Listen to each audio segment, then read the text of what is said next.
Welcome to the Hawksbeat podcast. Kevin Herter to get it in. Everyone standing at State Farm Arena. Herter looks, plays it into Trey.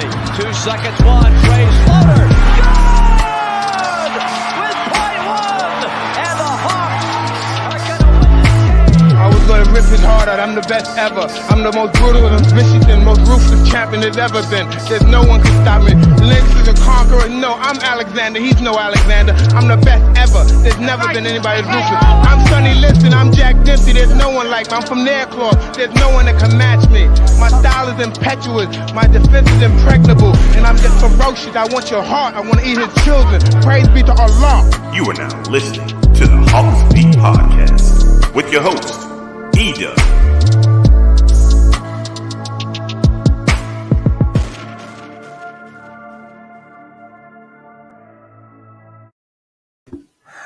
Ladies and gentlemen, boys and girls, what is up? What is up? What is up? Welcome to another edition of the Hawksbeat podcast, season 7, episode 77. And what's up, man? What's up? What's up? Decided to do a live pod since we're going to the next round of the playoffs. The Hawks take care of business today, 103-96 over the Philadelphia 76ers. The good thing about the live show is I love the feedback. So, let me know how you guys are feeling. Were you nervous? How are your nerves? I know you're kind of, coming back off of a high. So, let me know how you're feeling, right? Let me know what's good. Shout out to my guy. What up, DJ Yogi? That's my guy, man. Said I'm here for all of this. Excited about his team getting to the next round of the playoffs for a matchup with the Milwaukee Bucks and our old friend Coach Budenholzer. Wow, you can't write the script on this one, right? You cannot write the script on this one. Shout out to my guy Ramasaki. That's my guy in Japan. What up, guy? Says I'm crying. Yes, Hawks fans are very ecstatic. And salute to the Hawks. Salute to all the fans that have been supporting this team all year long. This has been quite a journey.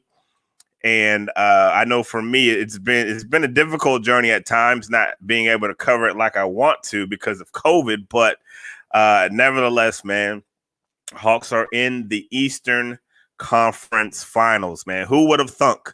Who would have thunk it? I think if you're a Hawks fan and you're being honest, you have to realize that you've always had the talent, but you have to realize that you probably didn't expect all of this when Nate McMillan came aboard as the head coach, and all of these things happen. So shout out to Nate McMillan. Shout out to the Hawks for keeping this thing rolling, man. So we're gonna get into the podcast like we normally do. And let's get into it. But first and foremost, man, if you're listening to the pod for the first time, welcome. We podcast after every game, just about. And this is actually our 77th podcast this season. So welcome into the show, into the pod. If you can't catch us live, make sure you can catch us on Spotify, Apple iTunes, whatever it's called now. Google Podcasts, Stitcher, Spotify, wherever you get your podcast, you can catch the Hawksbeat podcast. Look at the scrolling marquees. What I need you to do, go by wherever you're watching, wherever you're listening, rate, review, and subscribe to the pod to help us get our weight up in the podcast community. So let's get into it, man. I got the game book open. We're going to go back and kind of discuss the game flow, but feel free to hit me in the chat. Let me know your thoughts and let me know your feelings of how you guys are feeling about the game. My guy Yogi says, look, Hawks have been playing with house money. Exactly, man. They're the 5th seed. Nobody expected them to be here. Nobody expected them to be here. That's my guy Gino. What up, man? Saying, let's go Hawks. I've been excited since Dominique. Quick story. Me and my guy Gino, I grew up, man. We used to always pretend like we were Dominique guys growing up. We weren't Jordan guys. And I remember we used to always pretend like how we were shooting free throws. We used to shoot our free throws like Dominique. And he would have this thing where he just kind of went like this and he would rock from side to side, right? He'd rock from side to side. And as kids, we used to imitate him. So yeah, man. Shout out to Neek, man. You know, he's the pioneer. But listen, this was a game in which nobody ran away with this. Nobody ran away with it, right? So, like, you know, in all the other games, game 6, game 5, there was always big comebacks. There was always big leads. Not so much in this game. There were 20 lead changes in this game. 20. The biggest lead for the Hawks was 7. The biggest lead for the Sixers was 4. So there was no, okay, here goes a comeback. Here's a tale of two halves. And so in my estimation, this was a perfect game 7, man. A perfect game 7 because, look, nobody ever ran away from it. You had fans on both sides, because I have some 76ers fans that follow me on Twitter, and of course the majority of my people that follow me are Hawks fans. You got Sixers fans complaining about the refs, you got Hawks fans complaining about the refs, and to me, like, that's when it's good, right? Because everybody's complaining about the referees, man. But you know, at the end of the day, you can complain about the refs, but it's all about the team that can overcome that. So first quarter, I thought both teams seemed a little timid. I think that they played pretty decently. Hawks shot 44%. The Sixers shot 42%. It still seemed like it was a little tight in that first quarter. I apologize. That was the wrong quarter I'm looking at. Hawks and the Sixers both shot 47%. So they were shooting at a decent clip, but, you know, it just nobody ran away with it, right? So the Sixers outscored the Hawks in the first quarter by 3.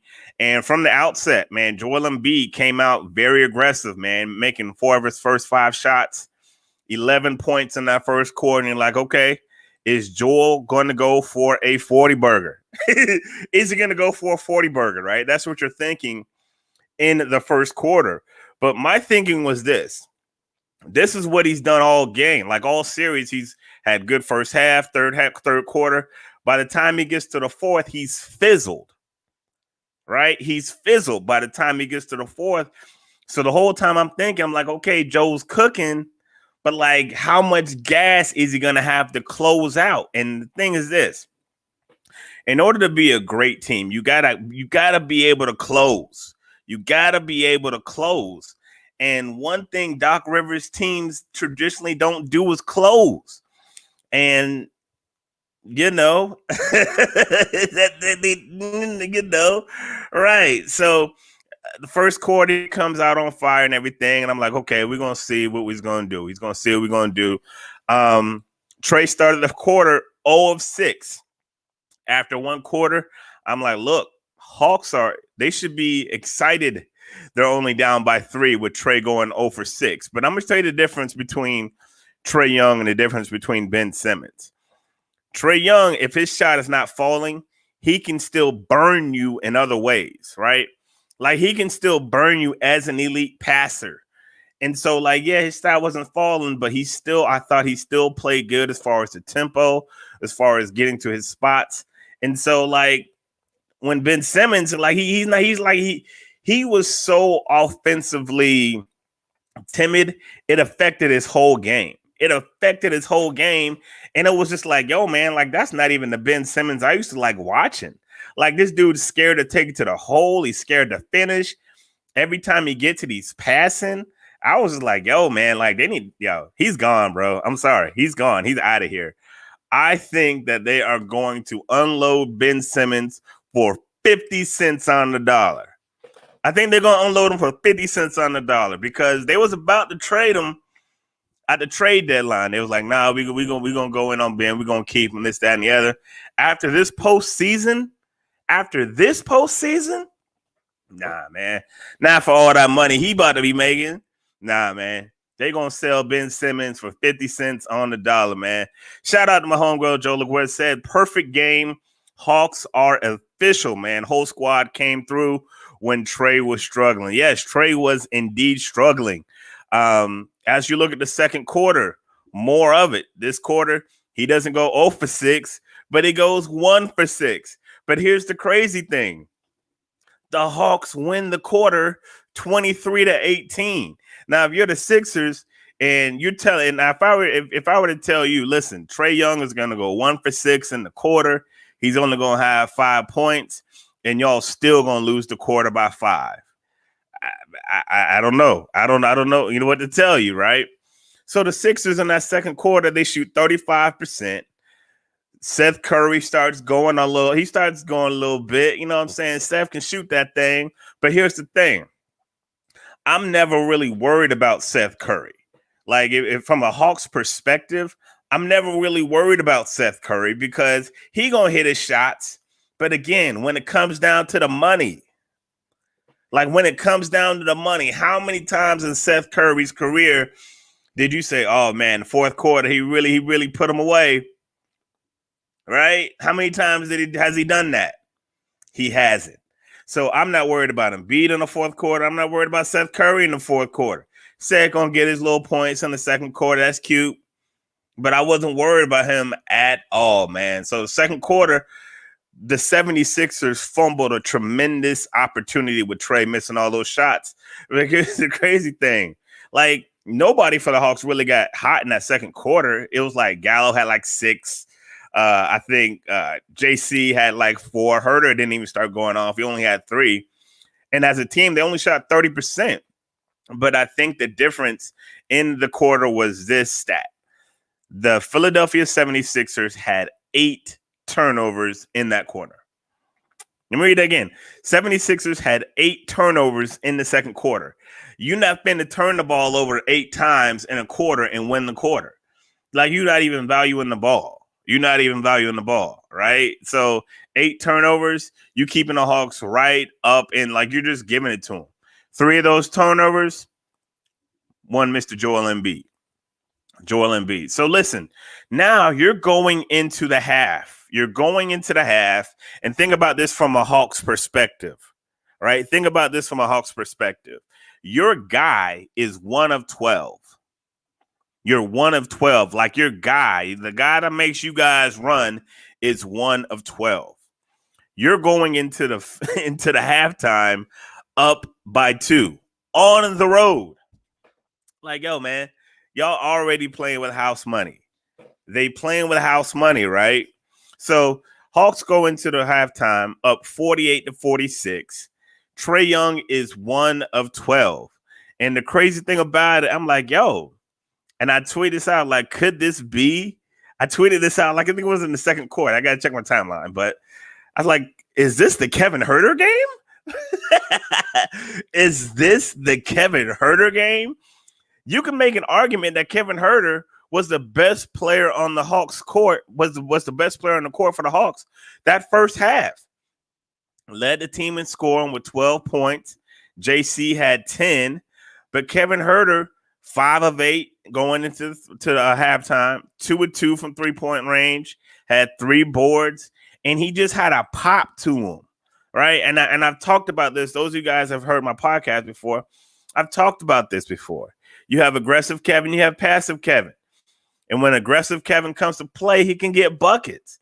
And my voice thing was like, yo, man, I want to see you get them shots up because I love the way Kevin shoots. Every time Kevin shoots, I feel the ball going in. Every time he shoots.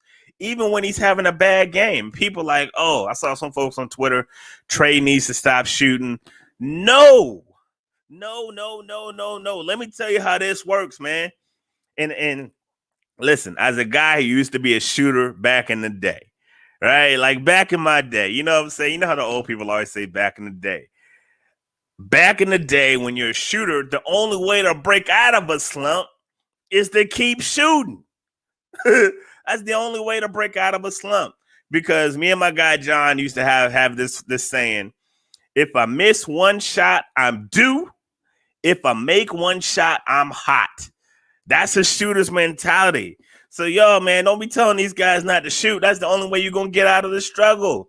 Keep shooting. You guys are pros. Them things gonna go down. They're gonna go down. Yeah, my guy Yogi backing me up. Yeah, aggressive Kevin is scary. Yeah, Kevin got all the skills. But but listen, Kevin respects chain of command. Kevin knows where he is on the pecking order. But Kevin had it going tonight, and I'm glad he didn't turn into passive Kevin. And just kept shooting that thing. He wasn't afraid of the moment. He was ready for the moment, and he produced. Let's go to the third quarter, man. Third quarter was, again, a back and forth. Trey's still not going, right? So here's the thing. Even though he's not shooting, he had 4 assists in the quarter, so it's like he's still giving value. And I'm going to tell you this, for everybody that has a problem with Trey sitting at the beginning of the fourth, and I knew Coach Nate was going to do it, because Trey played the entire quarter. He played all 12 minutes. He played the entire 12 minutes in the third quarter. So even if you didn't rest him the normal rest at the beginning of the fourth, you got to give him a blow, man. Like, he's not Kevin Durant. He's not Kevin Durant. Trey ain't gonna play all 48, man. He probably could, but I'm not gonna bang Lloyd for giving him a little breather, man. It wasn't even much of a breather, because he brought him in the fourth quarter after. Let me see, when did he bring him in? He got not even a 2-minute rest, because he played 10.5 minutes in the fourth quarter. So he rests Trey for, I think, a minute and a half, 90 seconds. That 90 seconds he rested Trey. The Hawks 7-point lead. Boom, gone. 7-point lead gone. He looks at Trey. All right, man, get your butt in there, right? So he puts him back in, and I don't blame Trey. I don't blame Nate for resting Trey for that minute and a half. I mean, he had to give his guy a blow, man. He had to give him a blow. And playoff basketball is loud. Did you guys see Giannis, how he was breathing in that last game? My man could barely catch his breath. And so the intensity's up. Not everybody can go 48, and I don't bang him for that. I don't bang him for that at all, man. So fourth quarter goes down, man, and you're thinking, and I tweeted something about Doc Rivers 30 minutes into, I think it was probably with 3 minutes left into the third, and I tweeted something that said, Doc Rivers meltdown loading. And here's the thing. I love Doc Rivers. I've always been a Doc Rivers fan, all the way back to when he was in Orlando. But one thing about Doc, his teams fumble when it comes down to it. They don't close well. I mean, look at the Clippers. Look at all that stuff that happened all those years. That's just what his teams do. They're just not very fundamentally sound. They make them bonehead moves. And I had a feeling, I was like, man, Hawks are going to win. And again, I'm not a fan like some of you guys are a fan, right? So I respect that. I don't have the emotion that some of you guys have into it. But I was cutting my hair. I'm like, yeah, Hawks are going to win this game, right? The Hawks are going to win. I just knew they were going to make some bonehead plays down the stretch. You got the Embiid doing the when he did the little turnaround and got the ball stolen by Gallo. You got Tobias Harris made some bonehead plays. Tobias fouls Kevin Huerter shooting a 3, smack him in the back of the head. Y'all are playing bonehead. Y'all are making some dumb mistakes. But that's a Doc Rivers team, man. That's what they do. You know what I'm saying? Folks in the chat, doing MLK foul, peacefully protested Philly's right to advance. Yeah, shout out to the, let me see if I can get this in the thing. Shout out to the MLK t-shirts, man. I really didn't even realize that I just, put it on today. I don't really have a rhyme or reason, whatever. Gino, yeah, you and Lil Penny did have a shooter's mentality, but Ice Trey, yeah, man, he was shooting that thing, man. Yo, man, you're not gonna get out of a slump by not shooting. My guy Joshua Fletcher said, yeah, not Kevin Durant. Trey still in the playoffs. Oh, Kevin caught a stray on that one. But yeah, man, Hawks take care of business. And the crazy thing about it, we've heard all season about the lack of defense between Trey, the lack of defense with Gallinari. But the play that seals it is like Gallinari's defense on Joel Embiid, like an MVP candidate. Like, that's crazy. You know what I mean? Like, I don't know what he was thinking with that spin move, but it was just like, I don't know, man. I don't know what he was quite thinking. But Hawks get the dub again, 103-96. Hawks fans are excited, celebrating in the street. Well, I wouldn't say in the streets, but I mean, they're very excited about Eastern Conference Finals being back again. Last time they were there, I believe that was the year they got swept by Braun. I was covering that series, man, and listen, it was a lot going on. It was a lot going on. I'll just say that, but we're not going to rehash history. Hawks get the dub tonight, and just some takeaways I had for the game is, listen, I will be 100% honest. I had the Sixers winning this series. When they went to the move to put Simmons on Trey, and they were tag teaming the Simmons on Trey, Tybal on Trey, I thought it was going to be too much for the Hawks. I was wrong. You know what I mean? And I thought that Philly was going to be better defensively, and I thought they were going to be better offensively. But I think it was game – what was it? I think it was game 6, I think. When they won game 6 – when they won game 5, I was like, okay, I think they're on to something. And I think they might pull this out. But yeah, man. So I think that the Hawks, I knew that the Hawks always had more avenues to score. They always had more avenues to score. You look at the Hawks roster, they have several guys on that roster that can go for 20 on any given night, right? You got Herter, you got Collins, you got Bogey, you got Gallinari, you got Lou Will, you got Trae Young, right? So that's like 6 guys that could easily go for 20 on a given night. For the Sixers, you got Tobias Harris, Joel Embiid. Seth Curry's going to burn you, but he's not going to burn you like that. Like, Seth is a great shooter, like an all-time shooter, but he's not going to burn you like that, man. He's going to flame out. He's not going to burn you for 30. He's just not. You're going to have that crazy game Shake Milton had, but that's what? I listed, 3-4 guys, maybe? Hawks always had more scores, And so I thought that was going to be kind of like, the thing. But they showed to me, and to me also, I believe a huge part of this is I believe Doc just got out-coached. I believe he got out-coached. I believe Nate out-coached him. Nate always made adjustments. Doc, the only adjustment he made was taking Ben Simmons and taking Danny Green off of Trae Young. He had Ben Simmons and Tybal, and that was a good matchup, but nothing else. I thought that they should have had a little bit more structure in the fourth quarter. I thought that they should have worked it inside a little bit more, featured Tobias Harris a little bit more in the fourth quarter. They didn't do that, man. So they're going home. They're going home. But yeah, man, those are the takeaways. So if you're new to the podcast, one thing that we normally do in the pod is something called the good, the bad, and the ugly. If you're listening, hit me up in the chat. Tell me you're good. Tell me you're bad. Tell me you're ugly. Let me know what you guys think about the good, the bad, and the ugly. This is typically the second segment in the pod if you're listening to the traditional podcasting taping. And of course, even though we're live, this will still be available on Spotify, on Apple Podcasts, Stitcher, iHeartRadio, wherever you catch your podcasts. Make sure to check us out.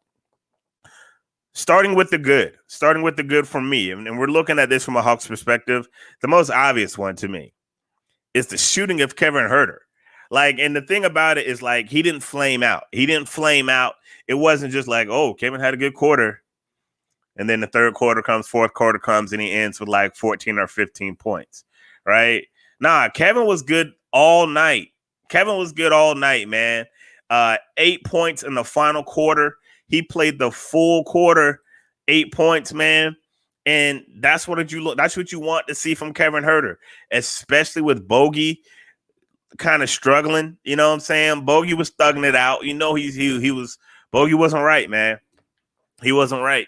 there was a guy I was talking to the other day on Twitter. He was just going off on Bogey. I'm like, yo, man, got to relax, man. Dude obviously is hurting, because if you've been watching this Hawks team and you've looked up those stats that from Bogey from like May to like April to March, that dude was nuts.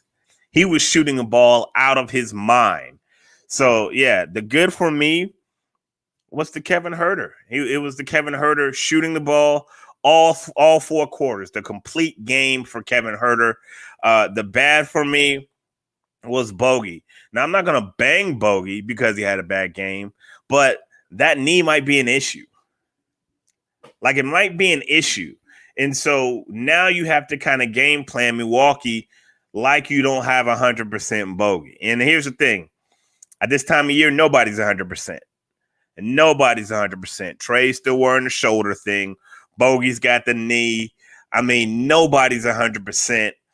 But I think that as we go on and as we preview the Milwaukee Bucks series, that's going to be a storyline about Bogey and that knee. He hurt it earlier in the season. He was able to come back, but that is going to be an issue, man. It's going to be an issue. And Bogey didn't have his best night shooting the ball. That knee is obviously giving him some problems, man. It's obviously giving him some problems.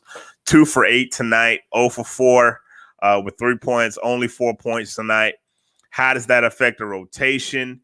Do you bring some guys who haven't been playing in? Do you bring them off the bench? Do you sit them? What do you do? Because the rotation is shorter in the playoffs. So, yeah, that was the bad for me. The ugly, and I know I always do this for the Hawks, but the ugly to me was Ben Simmons' game. Like, my God, man, like this man, like, and again, I hate to keep bringing it up, but like seeing a basketball player afraid to shoot, afraid to go to the hole, and like you got all that talent, like, nah, man, get out of here. Go practice a jump shot. Go practice some threes. Go practice some free throw shooting. I thought the ugly part of tonight was Ben Simmons' game in its entirety. Yes, he had 13 assists, whatever. You know what I mean? Like, you're so much better than that, man. I believe he's better than that. And the fact that you're not going to bring any part of this to your game is I think that says a lot about you. I think that says a lot about you. So, yeah. Let's go to the chat. See what you guys got to say about the good, bad, and the ugly. My guy, Saki, says the good is Kevin shooting. The bad, too many fouls on both sides in the first quarter. The ugly, nothing because we won. Thanks for checking us out. As always, my guy from Japan. Yeah, man, there was a lot of fouls in this game. It seemed the first half, it seemed like it was kind of hard to kind of get into a flow because it was just a lot of fouls and a lot of stoppage of play. Second half, they let them boys play a little bit longer. Like, did you guys notice that? Second half, they let them boys play because the first half, man, it was stopping like every time down the court, man. So, yeah. Let's get another good, bad, and ugly. Good, Kevin Huerter. The bad, Embiid not finding his groove on time. The ugly was 17 turnovers. Yeah, exactly, man. You can't turn the ball over that many times and win a ball game. You just not finna do it. You not finna turn the ball over 17 times and win a playoff game, man. 17 times in a playoff game. Before we go to the Fab Five, man, let me clear out this chat and see what's up. My guy, DeJuan Goodwin. Yeah, what's up with Dunn? He's healthy. He's healthy. He's not in the rotation, man. And in the playoffs, sometimes it's just like that, bro. And it's like it's nothing personal. The lineups just get shorter, and you got guys who can play ball who just don't get no minutes. It's crazy. Like, you got guys who can play ball but just don't get no minutes, man. And it's crazy because you think about a guy like Mike Scott. Mike Scott sitting on Philly's bench collecting dust. And we all know Mike Scott can shoot that thing. He's on Philly's bench collecting dust. And so, I mean, I don't, maybe we see Dunn a little bit more in this series. Maybe he gets some of Bogey's minutes if he's not able to go. I don't know, man. I don't know, you know. Some more in the chat. Big O versus Giannis. Yeah, we're going to talk about, I'll probably do a preview podcast. Not sure. I got to look at the schedule and see when game 1 is for Milwaukee. But I'll probably do a preview podcast talking about matchups and things of that nature. So we'll talk about Giannis and all that stuff a little bit later on. Tiger 7, what do you say? I loved how Nate kept going to Herter to force the 76ers to take Curry out the game. Yeah, see, that's what I'm talking about. Like, he simply out-coached Doc Rivers. Like, what do you do with Seth Curry? Because Kevin Herter was cooking him. He was cooking him. And Curry, by this time, you know what I'm saying, you need his three-point shooting. But Kevin was playing him like a yo-yo, man. It was funny because it's like, yo, man, like, this is Kevin Herter. No disrespect to Kevin Herter, but like, yo, man, Kevin Herter is cooking you, bro. Like, he's cooking you. Like, yeah, he was cooking you, bro. So he had to get her Curry up out of there. There was a lot of adjusting, but it just didn't work because Kevin Herter, unlike Seth Curry, was getting some big buckets toward the end of the game. The Philadelphia 76ers had one play down the end of the game, and it was, let's just get the ball to Embiid. Like, it was no option B. It was no option B. Let's give the ball to Embiid. He's either going to do that little fake when he fakes the ball like this, the little fadeaway at the key, or he going to spin around and turn the ball over. You know, and no disrespect to Joel Embiid. Joel Embiid played a hell of a series. Like, if anything, I'm not going to lay this series at Joel Embiid because he played a hell of a game and had a hell of a series, but he had no Robin to his Batman. No Robin to his Batman. He had that one game Shake Milton showed up just like as a crazy, just like he just went nuts. Like, that was a crazy game. Like, Shake Milton cooked y'all. But, you know, that wasn't finna happen every night, you know. But he had no Robin. And one thing that we've known from these playoffs, you can't do this stuff by yourself. Like, even as good as Trae Young is, like, you're going to need some help. You're going to need some guys that have your back. And tonight, Kevin Herter had his back. Clint Capella, John Collins, no disrespect to them dudes. They play good games as well. Both of them guys shot a high percentage. John Collins was 5 of 6. Clint Capella was 6 of 8. And tonight, they knew what their job was. Get into the spots and let Trae find you. Let Trae find you, and that's what they did. That's what they did, man. Tiger 7 says the game starts on Wednesday. So I imagine that either probably tomorrow or Tuesday, or maybe even Wednesday, Monday, Tuesday, or Wednesday, I'll probably do a preview podcast, just kind of previewing the Bucks and seeing what the matchups look like. And so y'all stay tuned for that. Make sure y'all check Hawksbeat on Twitter at Hawksbeat, and I'll let y'all know when we do that. So yeah, make sure you do that. As far as the Fab Five is concerned, so another segment in the podcast that we do is the Hawks Fab Five, which I go through and just talk about the best 5 players for the Hawks. I thought the best 5 players for the Hawks tonight were the starters minus Bogey. I'll take Bogey out and put in Gallo. So the best 5 for the Hawks tonight, and this is no disrespect, you know what I'm saying, but the best 5 tonight. I thought Gallo, I think you got to get him in there. But I got to give mention to the Rook, Onyeka Okongwu, and I thought Lou gave some good minutes off the bench, right? So I know Onyeka Okongwu, he was a +9 for the 15 minutes he played. Thought he gave good minutes, man. Even though he didn't really do much on the stat sheet, he banged, man. Like, his role in this series was to bang with Dwight Howard, you know, make sure Dwight Howard don't go nuts. And that's what he did, man. He kept him off the boards and he banged, you know. I really like what I see from the Okongwu kid. And, yeah, man, having a strong playoffs and a strong second half of the season ever since struggling in the beginning. I thought Lou was solid, you know, 11 minutes. He didn't get that much playing time, but thought he was solid. So my Fab 5 for the game, of course, Kevin Herter, 27 points, you know, 2 of 4 from 3, and 3 assists, 7 boards. You in there, Kev. John Collins. I thought John Collins had a very underrated game. You know, 14 points. John had 16 boards. He was a demon on those boards tonight. Usually it's Clint Capella getting all the boards. Not tonight. It was John Collins. John Collins grabbing all the boards tonight. A lot of that dirty work. 14 points, 16 boards for Collins. Clint Capella Clint Capella, 13 points and 6 boards. I thought that Clint kind of left some stuff out there defensively, just being a little picky. I expect a little bit more from him, but I think that Clint had a good game. Like I said, he was just getting in spots, and Trey was finding him. He was finding him on that little lob play that they run. Like that was his role. And he did what he had to do. Gallinari. I thought Gallinari hit a big shot, a 3-pointer. I think it was with maybe 3 minutes left. Thibault comes down in a big swing. Fourth quarter, I believe, the Sixers were up by 4. Thibault has a wide open 3. He misses it. Hawks get the ball back. Gallo hits a 3. So instead of the lead going to 7, it gets cut to 1 on a huge swing by Gallinari. I thought he was big tonight. It was good to see him in the playoff, in the huddle, see him yelling at the guys like, come on, come on, come on. Listen, Gallo was in a game 7 last year with OKC, right? He was in a game 7 in these playoffs. Gallo's been around. He's been around, right?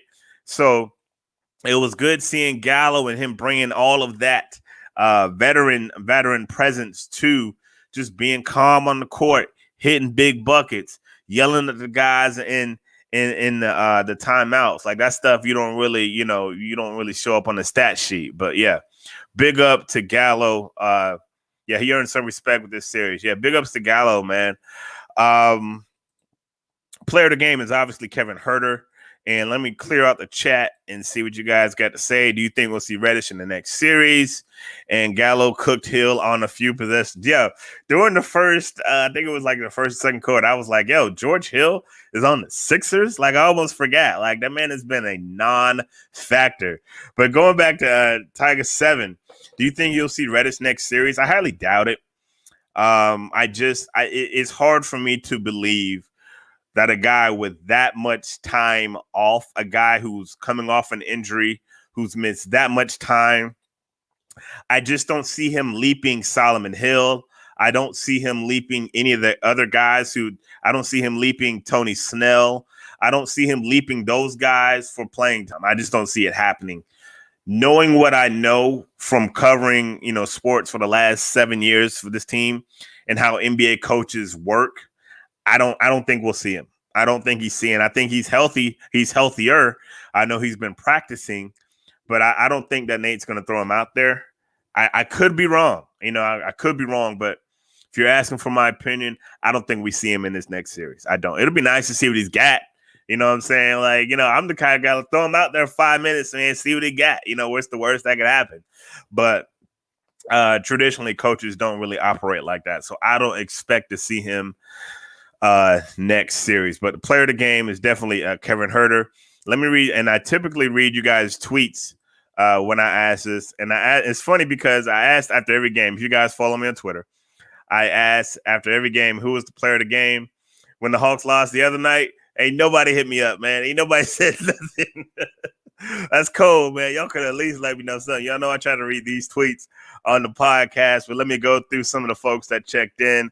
My guy, Donnell Suggs, at Suggs Writer on Twitter. He said all of them. Let me see who else checked in. At Tia_T19 checked in with Kevin Huerter.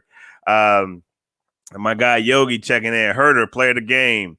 Rob Chai _ATL. Kevin Huerter. Wonton Soup 0916. DSG and ATL. All these. Yo, my guy DSG and ATL said Dwight Howard. It's cold. That's cold, man. He's from Georgia, man. Y'all gotta ease up off him a little bit. ATL Storyteller said Huerter MVP.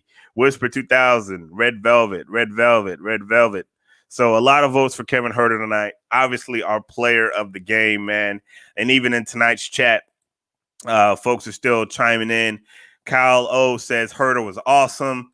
Yogi checking in, saying Kevin Huerter, man, definitely the player of the game tonight for the Atlanta Hawks, man. What more can we say, man? Hawks are headed to the Eastern Conference Finals. Talk about playing with house money. They're not expected to be here. And the thing that I'm looking for, and we're going to talk about this in the preview episode, they should go out there and just play free, man, against a Milwaukee team that beat Brooklyn. But that Milwaukee team is beatable. And, like, why not? You know what I mean? Like, why not? You know, that Milwaukee team is beatable. It's going to be interesting to see how they match up, though. It's going to be interesting to see how they match up. But for tonight, it was a good night for Hawks fans. It was a good night for the city of Atlanta. And, yeah, man, Hawks get the victory, 103-96. And it was so on brand. It was so on brand of the Sixers fans to start throwing stuff onto the court after the game. That was such a Philly thing to do. You know what I'm saying? Like, stay classy, Philly. Stay classy. You know what I mean? And I tell you what, I tell you guys, I always say this. I pull for the Hawks because it's good for business. I'm not necessarily a Hawks fan in the sense that a lot of you guys are. But it was good to see these Philly fans go home mad, almost as good as it was to see those Knicks fans go home mad. Like, you know what I'm saying? Like, you know, big up your team, but, like, don't be a dick about it. Like, don't be a jerk about it. You know what I mean? Like, you know what I'm saying? Like, you don't got to be throwing stuff onto the court. You know, that's just ridiculous. That is utterly ridiculous. But, you know, if it makes you feel better, now you have a long time to think about it, and you're going to have to sit and watch some basketball as the Hawks play the Milwaukee Bucks for the Eastern Conference Finals Championship, and we will see. As always, man, I appreciate you guys for checking with us, everybody rocking with us in the chat. Make sure you make sure you swing by the Hawksbeat.com. Swing by the Hawksbeat.com. Check out our sponsors. Check out our guys, our partners, Tillman's Trinkets and Things. Check out the chiropractor, Dow Family Fitness. He is the chiropractor to the Hawks Beat. And also, men, happy Father's Day. Swing by Manscaped and grab you some men's stuff, some men's grooming. You can use our promo code for 20% off and free shipping. So salute to all the fathers out there, all the father figures, all of those who may be missing their father, man. Salute to all of you guys, man. Thanks for checking out the Hawks Beat, man. You guys have really supported your boy and supported the brand this year, and I really appreciate it. And like we say in every pod, man, God is good all the time, and all the time God is good. So if you don't know him, you better get to know him and show him some love, because that is all he is showing you. LOVE, love. Peace. We'll see you next time. We out. Welcome to the Hawksbeat Podcast. It's your boy E-Dub. Kevin Huerter to get it in. Everyone standing at State Farm Arena. Huerter looks. Plays it into Trey. 2 seconds, one. Trey's floater. Good! With .1!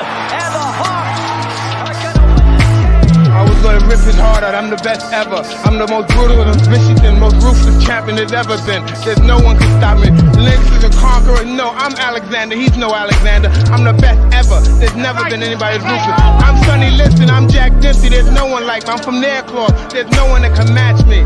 My style is impetuous. My defense is impregnable. And I'm just ferocious. I want your heart. I want to eat his children. Praise be to Allah. You are now listening to the Hawksbeat Podcast with your host, E-Dub.